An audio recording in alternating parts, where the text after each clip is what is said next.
नमस्कार दोस्तों, report back channel में आपका स्वागत है। तो दोस्तों, आज हम अपने रिपोर्ट के बस्ते से निकाल के लाए हैं देश के सबसे कंट्रोवर्शियल टॉपिक में से एक ज्ञानवापी के बारे में, जिसने देश को दो हिस्सों में बांट दिया। एक हिस्सा चाहता है कि मंदिर वही बने, जबकि दूसरा हिस्सा चाहता है कि मस्जिद वही रहे। जब भी हम इस विषय के बारे में सुनते हैं, सबसे पहला सवाल जो हम सबके दिमाग में आता है वह है, ज्ञानवापी मस्जिद है या मंदिर?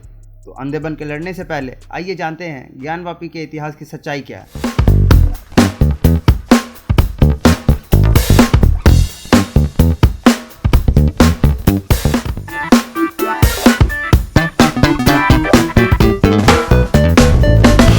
ज्ञानवापी पिछले कई वर्षों से काशी में स्थित है। चलिए थोड़ा काशी के बारे में जान लें। गंगा के तट पर स्थित काशी सबसे पुरानी नगरी में से एक है, जिसका जिक्र स्कंद पुराण, महाभारत, ऋग्वेद, रामायण जैसे अनेक पुस्तकों में आता है। पौराणिक कथाओं के अनुसार काशी नगर की स्थापना भगवान शिव ने लगभग 5000 वर्ष पूर्व की थी, जिस कारण यह आज एक महत्वपूर्ण तीर्थ स्थल है। कहा जाता है कि यह नगरी भगवान शिव के त्रिशूल की नोक पर बसी है, जहाँ 12 ज्योतिर्लिंगों में से काशी विश्वनाथ विराजमान है। दोस्तों, ज़्यादातर लोगों को ज्ञानवापी मस्जिद के बारे में केवल यह जानकारी होगी कि औरंगजेब ने इस मंदिर को तुड़वाकर इसकी जगह मस्जिद की स्थापना की। पर आपको यह जान के हैरानी होगी कि औरंगजेब से पहले भी कई मुसलमान शासकों ने इसको तोड़वाया है। अगर हम इतिहास में झांकें तो हमें पता चलेगा कि इस मंदिर के तोड़ने और निर्माण का सिलसिला 11वीं सदी से लेकर 15वीं सदी तक चलता रहा। कभी मोहम्मद गोरी तो कभी कुतुबुद्दीन ऐबक, कभी हुसैन शाह शारकी तो कभी मोहम्मद शाह ने इस मंदिर को तुड़वाया। सन 1585 में राजा टोडरमल ने अकबर की सहायता से इसका पुनर्निर्माण करवाया। फिर अकबर के पोते शाहजहां ने इसे दोबारा तोड़ने की कोशिश करी, परंतु वह असफल रहे। बात 1669 की है, जब औरंगजेब ने इस मंदिर को फिर से तोड़वा दिया और उसकी जगह ज्ञानवापी मस्जिद बनवाया। बहुतों को लगेगा कि यह बस एक अनुमान है, पर इस बात का जिक्र साकिब मुश्ताक खान ने अपनी किताब मासीरी आलमगीरी में किया है, जिसमें औरंगजेब के राज का 50 सालों का जिक्र है। और इस किताब में साफ साफ लिखा है कि शहंशाह के आदेश से बनारस के विश्वनाथ मंदिर को ध्वस्त कर दिया गया। औरंगजेब के सबसे चहेते शागिर्द, जो कि उसका सेक्रेटरी भी था, इनायतुल्लाह खान कश्मीरी ने साकिब मुश्ताक खान को इस किताब को लिखने का हुक्म दिया था। और मंदिर के तोड़े जाने का प्रूफ हमें शिव मंदिर के आर्किटेक्चर से भी मिलता है, जिसके दीवारों पर त्रिशूल, कलश, कमल आदि का होना और नंदी का मस्जिद की ओर मुंह करके बैठना। अगर हम बाकी के शिव मंदिरों को देखें तो सभी मंदिरों में नंदी का मुख शिवलिंग की ओर होता है। इन बातों को देखते हुए यह कहना गलत नहीं होगा कि वहाँ एक मंदिर हुआ करता था जिसे तोड़ के मस्जिद बना दिया गया। तब से लेकर 1780 तक वहाँ कोई मंदिर नहीं था। वर्तमान में जो मंदिर है उसका निर्माण महारानी अहिल्याबाई होलकर ने 1780 में करवाया था। वैसे तो महारानी अहिल्याबाई होलकर ने काफ़ी मंदिरों का निर्माण करवाया है, पर इनके बारे में हम दूसरी वीडियो में चर्चा करेंगे। तो दोस्तों, ये तो हो गई इतिहास की बात। अब जानते हैं कि आज ये विषय सुर्खियों में क्यों है। बात 1991 की है, जब इस विवाद को पहली बार स्वयंभू ज्योतिर्लिंग और भगवान विश्वेश्वर ने याचिका दर्ज कर वाराणसी कोर्ट में ले गए। इस याचिका में 3 मांगें की गई।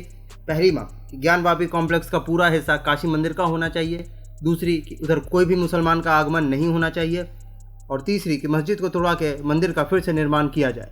और तभी कांग्रेस के पीपी नरसिम्हा राव की सरकार ने प्लेसेस ऑफ वर्शिप एक्ट 1991 पास कर दिया, जिसके तहत जो मस्जिद या मंदिर जहां पर भी 1947 में स्थित थी उसमें कोई चेंज नहीं लाया जा सकता था।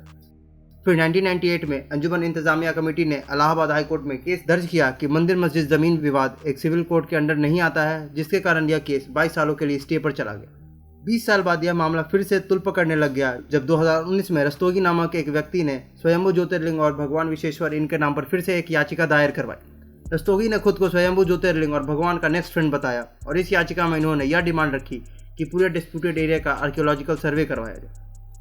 इस बार वाराणसी डिस्ट्रिक्ट कोर्ट ने मामले की फिर से सुनवाई शुरू की और याचिका में पूरे ज्ञानवापी कॉम्प्लेक्स का पुरातत्व सर्वेक्षण यानी आर्कियोलॉजिकल सर्वे करवाने का ऑर्डर दे दिया। अंजुमन इंतजामिया मस्जिद कमेटी ने फिर से इसका विरोध करते हुए 2020 में याचिका दायर की और सर्वे को अनकॉन्स्टिट्यूशनल बताते हुए रुकवाने की कोशिश की, पर तब तक इलाहाबाद हाई कोर्ट की ओर से लगाया गया स्टे खत्म हो गया और इस मामले में फिर से सुनवाई शुरू कर दी। मार्च 2021 में 5 हिंदू डिवोटीज ने फिर से एक याचिका दायर करके ज्ञानवापी कॉम्प्लेक्स में हनुमान, नंदी और श्रृंगार गौरी की पूजा करने की अनुमति मांगी और यह भी कहा कि मुसलमानों को ज्ञानवापी कॉम्प्लेक्स में स्थित मूर्तियों को नुकसान पहुंचाने से रोका जाए। गौर करने की बात यह है कि हिंदू डिवोटीज को श्रृंगार गौरी की पूजा करने की अनुमति 1993 तक थी, लेकिन उसके बाद तत्कालीन सरकार ने वहां बैरिकेडिंग करके पूजा को रुकवा दिया। 2021 में फास्ट ट्रैक ने आर्कियोलॉजिकल सर्वे की मंजूरी दे दी।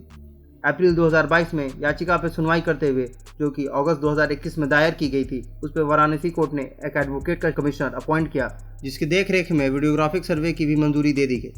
जैसा कि आपने सोचा होगा कि इस जजमेंट को भी अंजुमन इंतजामिया मस्जिद कमेटी के द्वारा इलाहाबाद हाई कोर्ट में चैलेंज किया गया, पर इस बार इलाहाबाद हाई कोर्ट ने वाराणसी कोर्ट के ऑर्डर को अपहेल्ड किया, जिसके बाद इन्होंने सुप्रीम कोर्ट में भी एक स्पेशल लीव पिटीशन डाला।